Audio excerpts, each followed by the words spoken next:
بسم اللہ الرحمن الرحیم۔ السلام علیکم ورحمۃ اللہ وبرکاتہ۔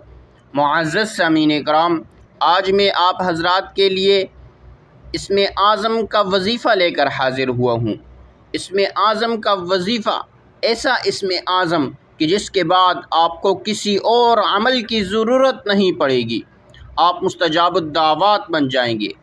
آپ جس کام کے لیے بھی ہاتھ اٹھاؤ گے، اللہ رب العزت آپ کی ہر دعا کو قبول کرے گا، آپ کی ہر حاجت پوری ہوگی، آپ کی ہر مشکل دور ہوگی۔ آپ نے اگر یہ عمل جس طرح ہم نے آپ کو بتایا اس طرح کر لیا تو آپ کی ہر دعا قبول ہوگی انشاءاللہ۔ وہ اسم اعظم آپ کو دے رہا ہوں جو حضرت سلیمان علیہ السلام کے مشہور وزیر عاصم بن بلخیہ کے پاس تھا۔ کون ہے عاصم بن بلخیہ؟ وہ ہے کہ جنات نے کہا کہ ہم ملکہ بلقیس کا تخت لاتے ہیں۔ عاصم بن بلخیہ نے کہا کہ میں آنکھ چپکنے سے پہلے لا کر رکھ دوں گا۔ کہا کیسے؟ اس نے کہا اسم اعظم کے ذریعے سے۔ بلعام بن باعورہ بڑا مستجاب الدعوات تھا، موسیٰ علیہ السلام کے زمانے کی بات ہے۔ اس اسم اعظم کے فوائد اور کرشمات آپ خود اپنی آنکھوں سے دیکھ لو گے۔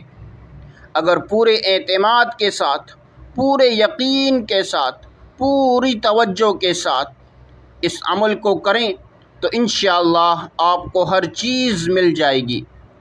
7 آسمانوں سے یہ بڑا اسم اعظم ہے۔ لإیلاف قریش آپ نے 21 مرتبہ پڑھنی ہے، اس طرح پڑھنی ہے جس طرح ہم آپ کو بتائیں گے۔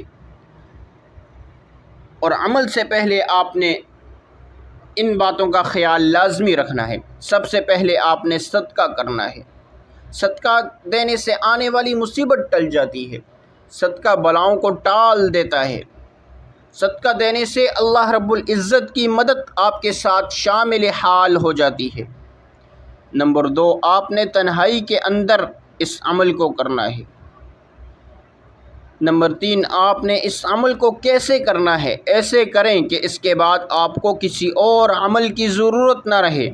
اس کے بعد آپ نے 3 بار تعوذ پڑھنا ہے، اعوذ باللہ من الشیطان الرجیم، اور 3 ہی بار آپ نے تسمیہ پڑھنا ہے، بسم اللہ الرحمن الرحیم۔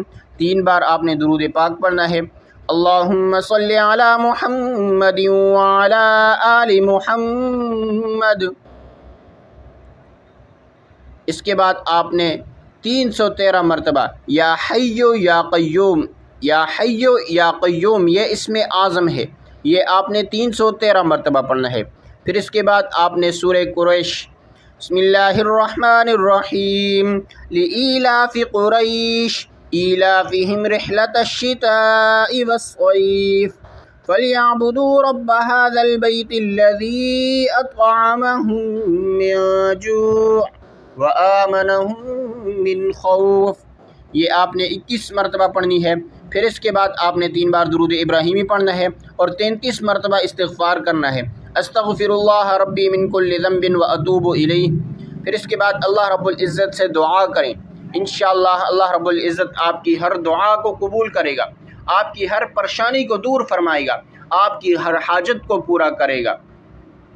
تو یہ تھی آج کی ہماری ویڈیو۔ اگر آپ کو ہماری ویڈیو پسند آئے، ویڈیو کو لائک کریں اور ثواب کی نیت سے صدقہ جاریہ سمجھ کر شیئر کریں۔ اگر آپ ہمارے چینل ملک اسلامک اسٹوڈیو پر نئے ہیں تو چینل کو سبسکرائب کریں اور ساتھ لگے بیل آئیکن کو پریس کریں تاکہ ہماری نئی آنے والی ویڈیو آپ تک بآسانی پہنچ سکے۔